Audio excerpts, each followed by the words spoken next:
Hey folks, you may have seen a while back that YouTube announced it was experimenting with making dislike counts private to only the creator of the video. Now, if you're like me, you were surprised by that. I mean, I've always thought seeing the number of dislikes on a video helps us know as viewers if it's a good video or not, if it's a helpful tutorial or not, or if what a creator is saying in their video is generally agreed with or not. But unfortunately, research teams at YouTube have found there's this whole other use for disliking a video that I had never experienced as a creator, and you may not have either. Apparently, groups of viewers are targeting a video's dislike button to drive up the count, turning it into something like a game with a visible scoreboard.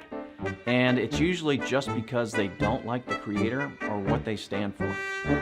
That's a big problem when half of YouTube's mission is to give everyone a voice.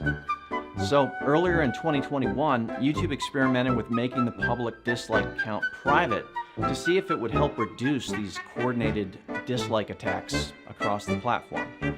And after analysis, they did see a reduction.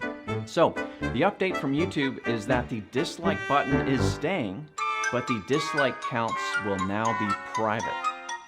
You can still dislike videos, and that action will be used to tune your own recommendations, but you won't be able to see the dislike count. Only the creator can find it on the back end if they want. Now, a few common questions we saw from the initial experiment. First, without a public dislike count, how can viewers tell if a video is worth watching? Again, I kind of had this question too, but it turns out that while viewers might use the dislike count to give them a sense of a video's worth, when the teams looked at the data across millions of viewers and videos in the experiment, they didn't see a noticeable difference in viewership, regardless of whether they could see the dislike count or not. In other words, it didn't really matter if a video had a lot of dislikes or not, they still watched. Next common question, if creators can still see the dislike count on the back end, how's that any different?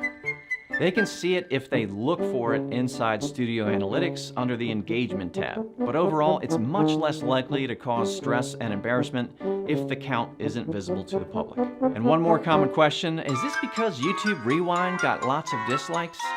No. Although there are some teams internally who have learned the hard way what it feels like to get lots of dislikes. Now, this again is about protecting all creators and making sure they have a chance to succeed and feel safe in doing so. All right, so that's the update. I hope it doesn't cause too much frustration. Honestly, I think you're going to get used to it pretty quickly, and keep in mind other platforms don't even have a dislike button.